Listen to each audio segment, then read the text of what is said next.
It was a story whispered through generations, a tale that sent shivers down the spines of the villagers in our small, secluded hamlet. The legend of the Black Widow, they called her, a woman cursed by dark powers, her touch bringing death to anyone who dared cross her path. As a curious soul, I couldn't resist the allure of a good mystery, even one as chilling as this. The village elders, with a hint of fear in their eyes, recounted the story to me one rainy evening by the crackling fire. They spoke of the Black Widow, a woman known by no other name. Her existence was a well-guarded secret, her history obscured by time and terror. The Black Widow's curse had claimed the lives of countless villagers over the centuries, they said. A touch, a mere brush of her fingers, and death followed swiftly. Her malevolent powers were said to be a gift from the darkest corners of the supernatural. I, however, was determined to separate fact from fiction. Armed with a historian's curiosity and a skeptic's heart, I delved into the archives of our village, searching for any semblance of truth hidden beneath layers of superstition. My journey led me to crumbling, forgotten diaries and weathered parchment scrolls.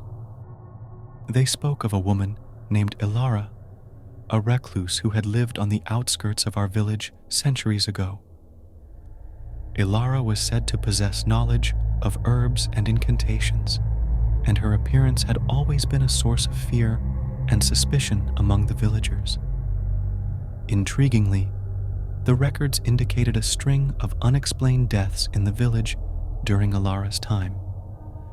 The deceased were often young and healthy, their lives inexplicably cut short. The villagers, desperate to explain the deaths, cast blame upon Ilara and her alleged witchcraft.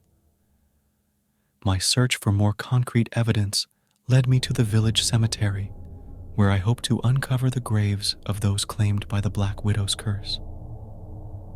Among the crumbling headstones, I found them, graves of the young and the seemingly healthy. But what struck me was the presence of a particular symbol etched onto each headstone, a web-like pattern, a signature of the Black Widow. As I traced the pattern with my fingers, I couldn't help but shiver.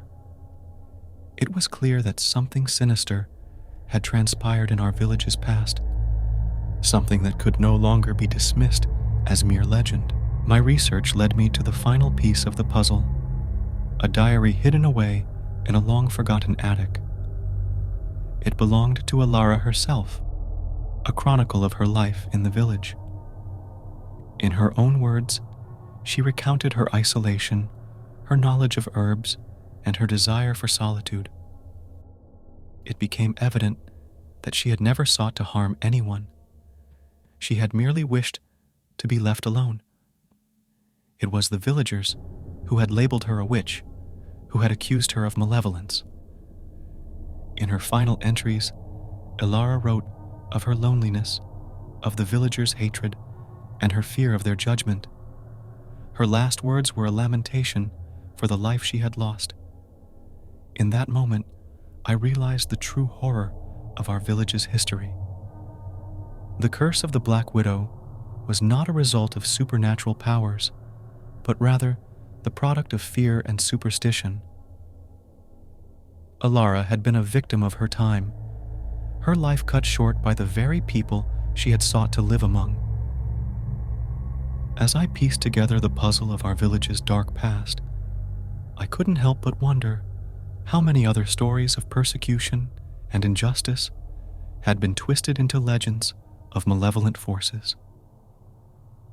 The curse of the Black Widow was not a tale of a witch's curse, but a cautionary tale, a reminder that the true horrors often lay in the depths of human prejudice and fear.